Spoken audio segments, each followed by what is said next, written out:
Welcome back to Watkins DIY. My name's John, and we are still restoring this 1953 GM 5106 transit bus from the New Jersey Red and Tan lines. Throughout our past videos, you might have noticed one key aspect. We've been riding around with no dash and very little controls, but that's all about to change. Dad and I have been working tirelessly on the dash and a new HVAC system.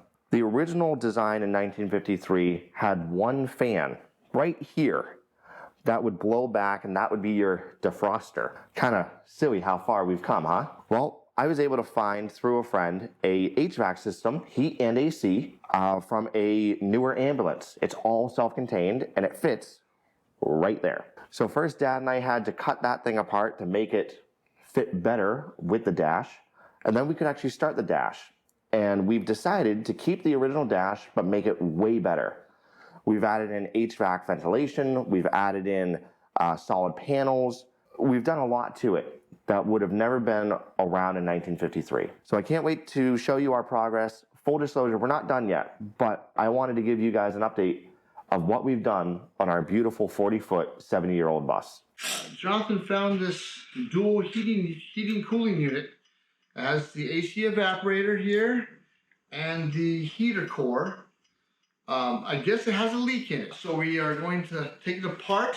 And the body shop has a smoke machine that we use to diagnose some of the emission stuff and anything else we need to find a leak. We used it on the gas tank. We put the smoke machine into the tank, and where the smoke escaped, that's the leak, and that's where I welded it up. So anyway, we're going to do the same thing here.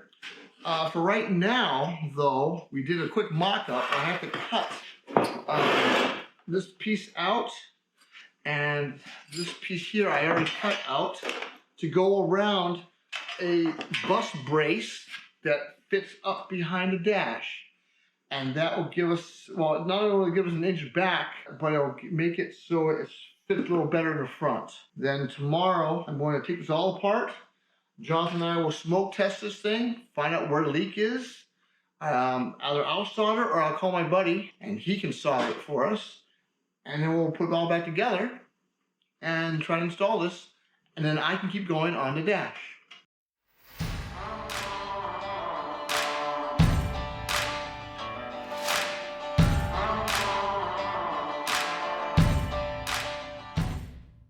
This is our smoke machine. I already plugged my airline in, so there's a little, I can feel a little, just a little bit of air pressure. It's not a lot, okay, but it's enough to get things going.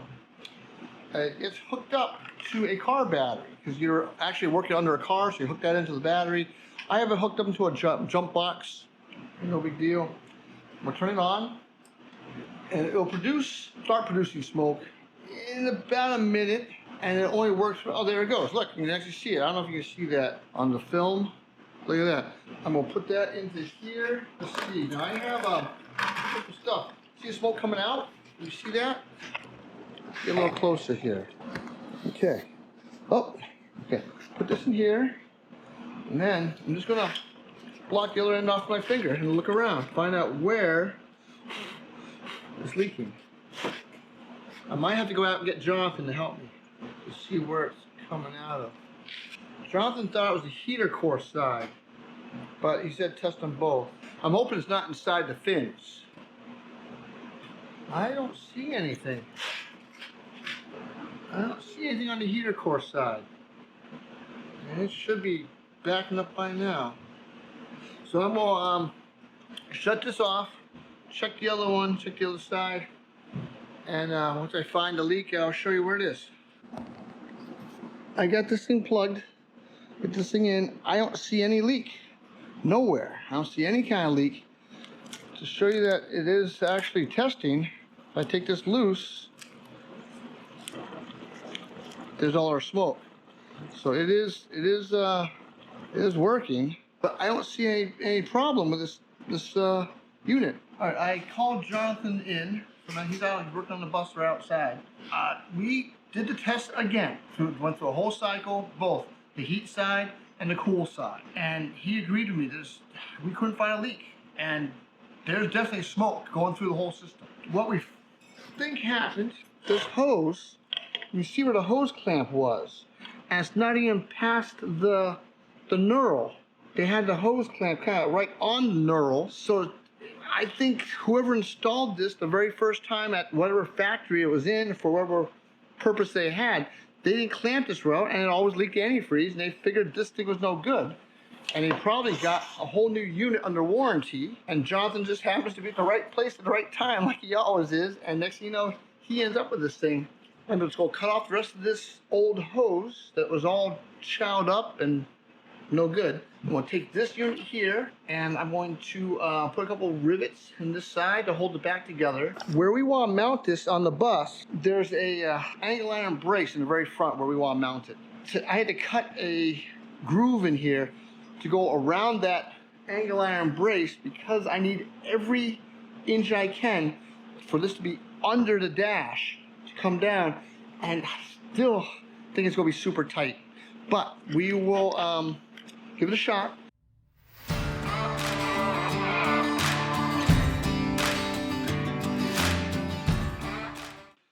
I'm working on the dash today. This may not look like a dash. You're say, what the hell is he doing all this angle iron and dash? Well, this is the framework to the dash. I gotta put this together, make an L out of it, and then I'll show you what I'm gonna do when I mount it.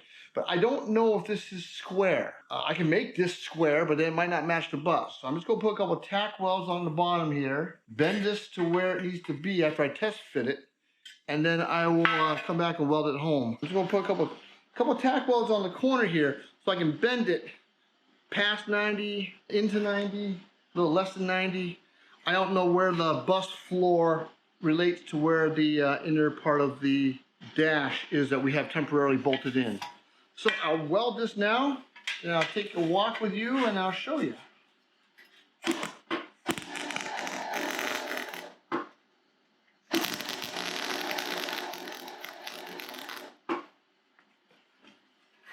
All right, there we go. Here's a dash, and remember, this is the L piece that I made inside, you saw me make. This is where it's installed, and I'm glad I didn't weld it solid because this is a little bit less than 90 to get the gap I need so it doesn't shake and rattle around. So I'm gonna get the welder, and we'll weld this up, tack weld it here, tack weld it here, then I can continue going that way, making a brace I need to come down here, and one on the other side. All right, so there you go. We got the dash inside. We took it out of the bus. Outside it's only 24 degrees. Inside it's 62. So I'm glad I'm inside. I'm gonna finish welding this up. I can make a brace in the middle, and then I'm gonna start putting this guy here in place, and then the next door in place. Use the plasma cutter, slice. It's just start putting a dash together.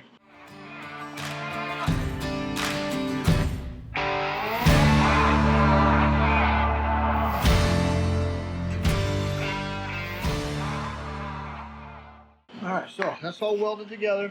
I have it clamped to the table. I have screws here holding the bar where I want it, so that the measurements that Jonathan and I took are identical.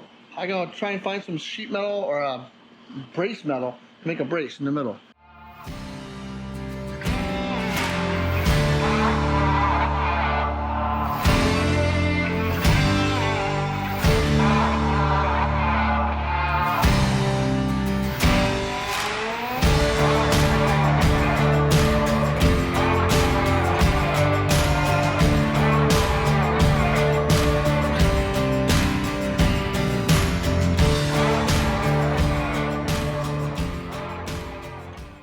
I got the pieces on. I got this one just kind of clamped in. This one has to be removable. There's gonna be a bolt here, bolt here, bolt here, a bolt here, here, one in the middle, here, and here. And then Jonathan wants three. 1, 2, 3. One in the middle, lines up with this one. So it looks symmetrical. This door is on. I welded the hinge. I got this all together. This opens up, and look at that. And that accesses the washer bottle or anything else behind the dash that we know I have to get to. Maybe he might even put a fire extinguisher behind here. I'm not sure what he's going to do. This goes down. I get this to work. Closes. Okay, so it's nice and tight. I might have to put a bolt here too, because I think it might rattle. If it's not there, it might rattle. If I put a bolt here, that might work pretty good too. Now I gotta make this last piece. And the last piece is not removable, so I'm going to probably tack weld it in place, and we're going to put some rivets in through here and up through there so it matches, so it looks like part of the bus.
Now, before I can paint the outside of the bus in the front like I wanted to do, just so it makes it look a little more complete, Jonathan wants the dash done, because the dash bolts right through the front. It's amazing how simple technology was back then. But Jonathan came yesterday, and we started discussing this dash and the heating system, and what we came up with was where these two big ductwork was, and they had this.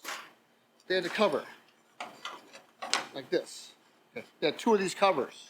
This one had a light in it and some kind of switch or something. This one on this side. But what we're going to do, since we're putting in our own custom heating system, is we're going to run the ductwork up to this thing, right from here. Great big huge hole. And then what's happening, if he needs defroster, he's going to turn it this way. And then if he wants to run heat to the passenger area right where he is, he's going to turn it this way. So what do you think? That's a pretty good idea, isn't it?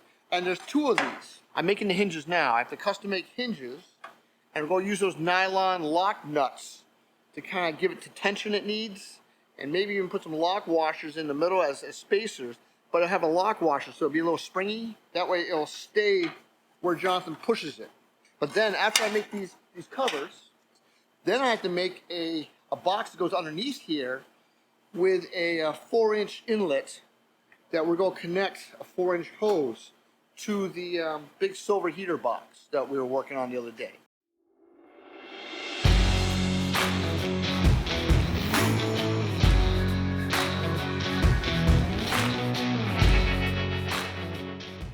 I think it's a success. I got flush. Jonathan will turn it this way to let the heat up toward the windshield, or he can turn it this way and it goes out into the cabin. I have just little rubber O-rings in here. I'm sure Jonathan would switch it out to some kind of Teflon washer. That way we can tighten it up. Nylon lock nuts to make sure it's right at the tightness he wants to keep and hold it. I don't have nylon lock washers now, so as I turn this, it gets looser and looser to where all of a sudden, look, see, now it won't even hold because the nuts keep loosening up. But I think I have achieved what Jonathan wants to do. I made a pattern, like I always do with everything. I found the center line of this air intake right here. So I line it up to this. I put this right here. Jonathan says the hose we're using is 4 inches, and that's what I got right now. So I'm going to bring this pattern. Now this pattern can be used, reverse it, and I can use it on this side. See? And that's where that would go, and still in the center line and the 4-inch pattern. So I transfer this over, this deal. I'm going to reverse it for the other one. I'll put it someplace else. I'm going to use this really thick stuff, the 16th inch steel. It's a little stronger. I figured I wanted to have this part where you'll be stuffing hoses onto it. I want it to be nice and strong. Hey, someone mentioned on one of the comments about this plasma cutter and how come I'm not burning my eyes out. If you notice, I'm on this end of it. All the light is on the bottom. I don't even see it.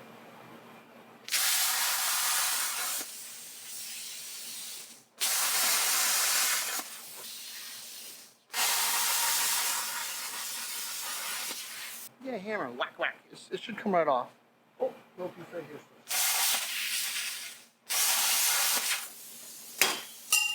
Yeah. Okay.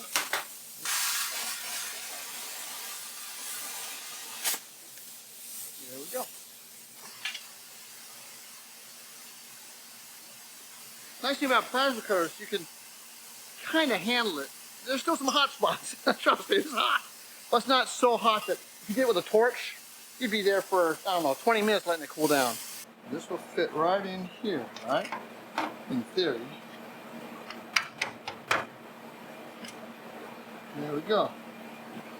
I got these pieces made. This is exactly the 4-inch piece we need to go down to the heater, which will be mounted in here.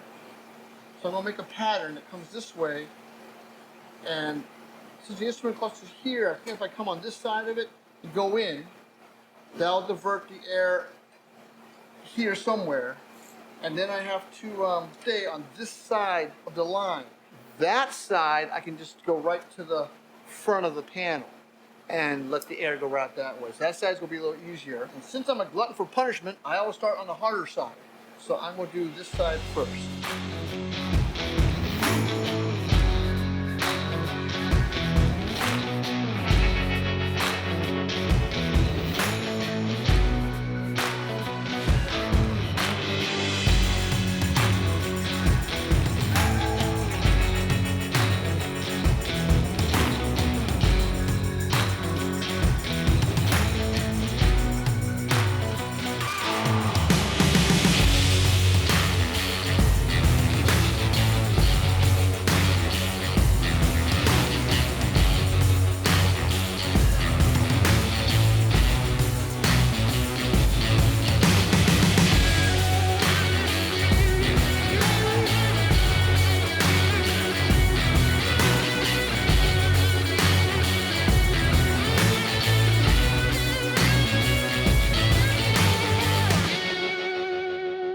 I'm done. I'm tired. I did the first one.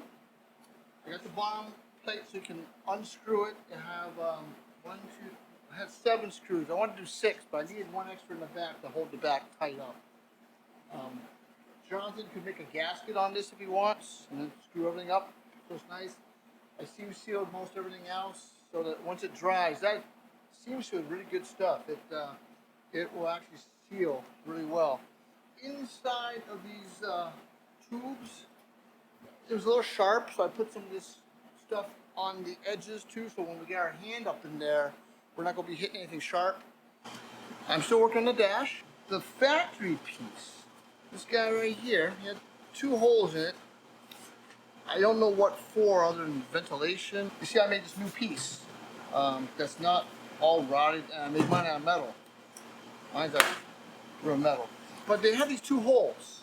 Well, Jonathan and I figured out, well, let's put the 2 holes back in the original spot, original placement. But we are going to make ours part of the heating system. So when you turn on the heat, not only will it come out of these vents here that I've been working on, but it'll also come out here. And I'll do the same thing. There'll be 2 holes, but it'll be all closed off. You just see a little round circle. So even though it's in the factory spot, it's kind of cool. But if you want to like the frosted door, you can turn this one, and it will turn also kind of on a northwest southeast axis, and this one will have turned this way, so it's a northeast southwest axis. So you can turn this one so it kind of comes out, and maybe it will defrost the door a little bit, or blast the area in the door, keep cold air out. And this one here can blast into the cabin. If you don't want them, you just close them off. So that's what we'll work on. Start on this first, and then we'll continue on the heat chamber ducts that go across and down into these to feed these units. And then after that, I can maybe be able to get to this aluminum welding. I'm kind of excited. I've been trying to get to this for 2 weeks now. So that's what we're up to today. Here's your first pro tip. When you're trying to cut metal, drill things, believe it or not, this cutting oil, or any kind of oil, put something on there to help lubricate things. I'm trying not to ruin Jonathan's 4-inch hole saw. It's super sharp, but I don't know if it's made for metal, made for wood. I'm not sure. But believe it or not, I wasn't a believer of this, but it's true, it works. Believe it or not, put a little bit of oil, WD-40, PB Blaster, something. I just happen to have real cutting oil that we got off the tool truck. And it does help. It really does. I'm shocked, but it does. So here's your pro tip for today.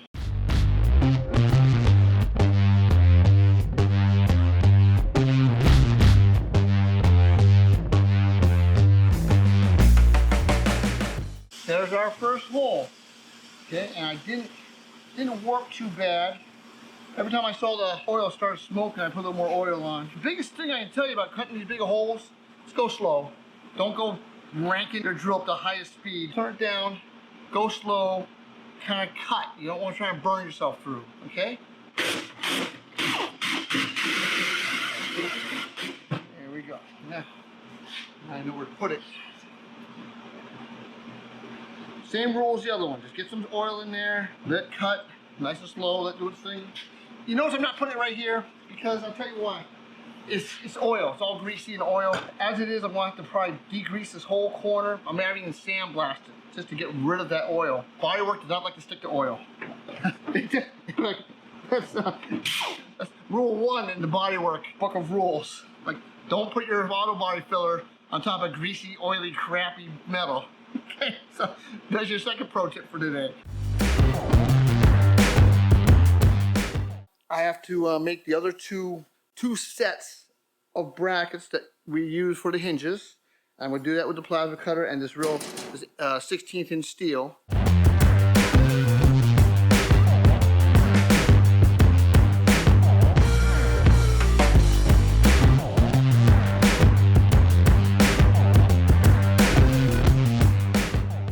I can't use these. They're too thin. They're way too thin. It doesn't have the meat. This is only, I think it's 20 gauge steel. So I have to make these patterns out of 16th inch steel. Very, very thick. It's thicker. It's just it's a meaty, beefy steel, but obviously it's not as heavy as 1/8 inch. Also, it's a little easier to work with than 1/8 inch. So here, I got these guys cut. We're going to transfer them over to the plasma cutter. I keep forgetting that, to me, this stuff comes natural. I've been doing it for so long. It's not that big a deal for me. I do it every day. My general work during the daytime isn't as creative as this, you know, making stuff from scratch. I feel it's more fun. I enjoy that. But in the body shop world, it's just normal body shop stuff that happens every day. This stuff comes second nature to me because after 45 years, I've been doing it a lot. What I'm going to do is I'm going to cut these out with the plasma cutter. It's my favorite tool.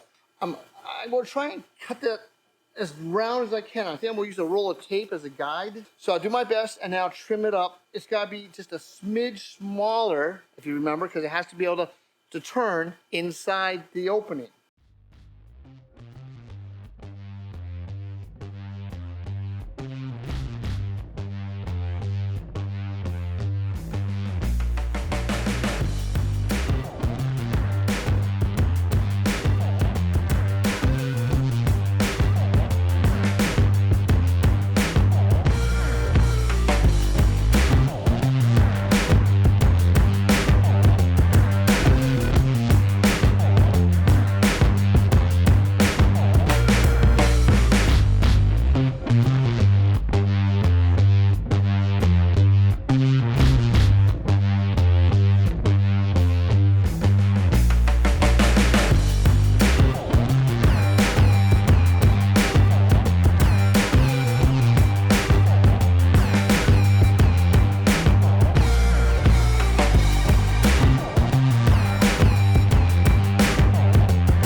It's a 2-stroke. Of course it's going to smoke.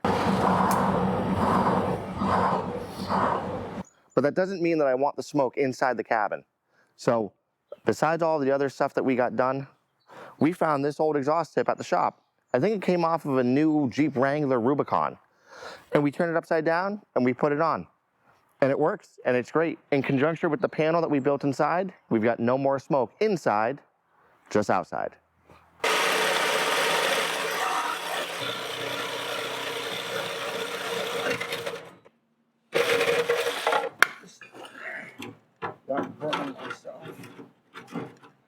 Put this thing inside here like this. Now, all out fluid, right?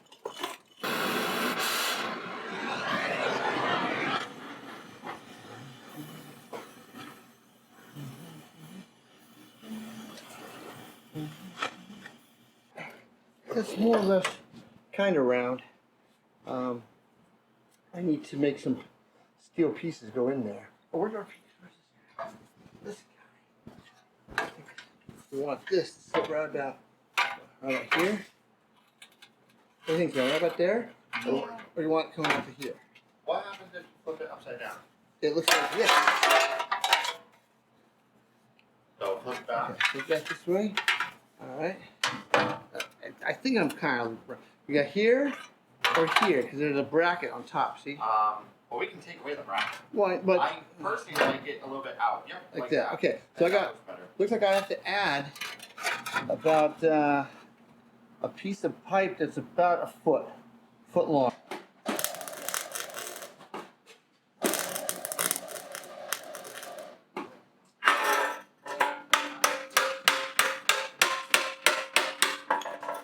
Or worse. Better. Okay. Yeah, just like that. Just Don't, like don't that? touch it. Don't touch. All right, weld it up. Yep.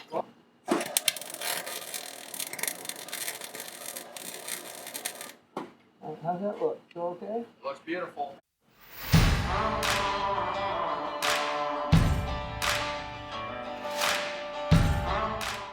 As always, thank you for watching.